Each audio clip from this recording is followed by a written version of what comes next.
Hello everyone, আসসালামু আলাইকুম। তো মিনি সংসারে আজকে মিনি এসে বসলো, তো অনেক ভালো লাগলো, কারণ মিনি বাবু হয়েছে, তো এই জন্য বেশি একটা ওরকমভাবে এখন আর আগের মতো বের হয় না। তো আমি আজকে এই যে তেঁতুলের আচার বানানোর জন্য এই জায়গায় পাঁচফোড়ন গুঁড়ো করে নিয়েছি, আর এটি হয়েছে যে তেঁতুল আর ওগুলো হচ্ছে শুকনো মরিচ আর এই যে সরিষা বাটা। তবে সরিষা বাটা আমি খোসা যেটুকু খোসা মানে আমি একবারে মিক্স করতে পারি নাই, ওগুলো আমি ফালাই দিছি, এগুলো আমি একবারে ছাঁকনি দিয়ে ছাইকে আনছি, এই জন্য একটু পানি পানি দেখা যাইতেছে।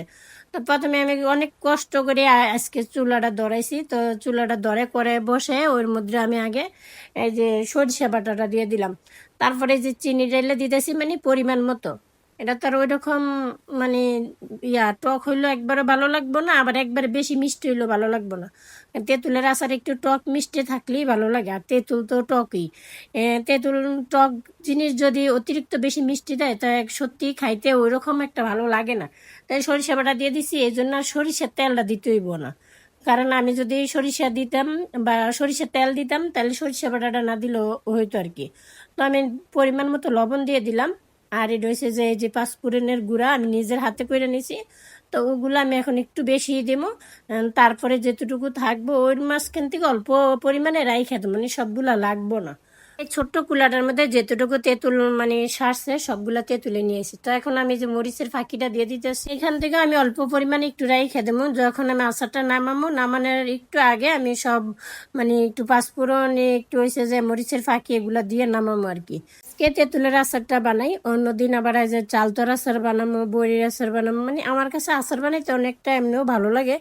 আর ছোট ছোট হাঁড়ি পাতিল দিয়া তো মানে কাজ করতে ওই রকম খারাপ লাগে না, ওই রকম বেশি না যে অনেক পরিমাণে বেশি বানাইতে কষ্ট হইতেছে।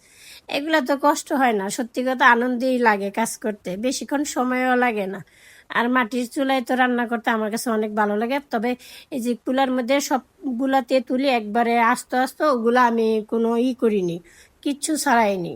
খালি অল্প পরিমাণে এগুলো আমি আগের থেকে ভালো করে ধুয়ে রাইখা দিয়েছিলাম হালকা একটু শুকাইয়া, এই জন্য আর এগুলা ধোয়া লাগে না। যদি আমি বাজারে কিনাতে তুলা যদি আমি এমনিতেই দিয়ে দিতাম তাইলে আবার ওইটা আমার এখন ধোয়া লাগতো আর কি। তো আমি ওইটা আগের থেকে ধুয়ে শুকিয়ে রাখছিলাম। তো এই যে মোটামুটি এখন কিন্তু আমার সম্পূর্ণ তেঁতুলগুলা দেওয়া হয়ে গেছে। আর তেঁতুলের আচার বানাইতে বড় জোর হাইস্ট যদি সময় লাগে 20 মিনিট, এর উপরে লাগে না। টোটাল যত কাজ আছে সব মিলায়া এর বেশি লাগে না, কারণ তেঁতুলের আচার বানাইতে ওইভাবে কোনো সময়ই লাগে না।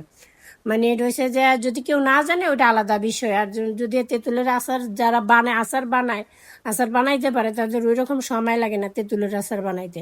তা আমার কিন্তু যেটুকুলা খড়ি আমি প্রথমে ধরাইছিলাম ওই খড়ির মধ্যেই কিন্তু আর কোনো খড়ি আমার ওই রকম ভাবে দেওয়া লাগে, আমার তো অনেক কম লাগছে এই জন্য আর কি ওই খড়ির মধ্যে হয়ে গেছে। তবে আজকে আর খড়িগুলো আমার পানি দিয়ে নিবাইতে হয় নাই, সম্পূর্ণ মানে যেটুকু জ্বালাইছিলাম সম্পূর্ণ জালটাই ঠিক মতন লাগলো। এই যে আমি একটু আবার মানে পুরাটাই একবারে লাকড়ি জ্বালাইতে চাইতেছি, যে এগুলো আবার আলাদা করে পানি দিয়ে ভিজাই রাইখা দেওয়া ওই রকম আবার ধুমাইতে থাকে আর কি।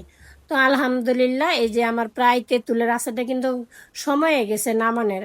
আলহামদুলিল্লাহ অনেক সুন্দর হয়েছে, কালারটা এত সুন্দর হয়েছে যে দেখুন আমার কিন্তু আমি এই পাঁচফোড়নের মাঝখান দিয়ে এর মধ্যে পাঁচফোড়নের গুঁড়ো দিয়ে দিছি, তারপর মরিচের ফাঁকিটাও দিয়ে দিছি।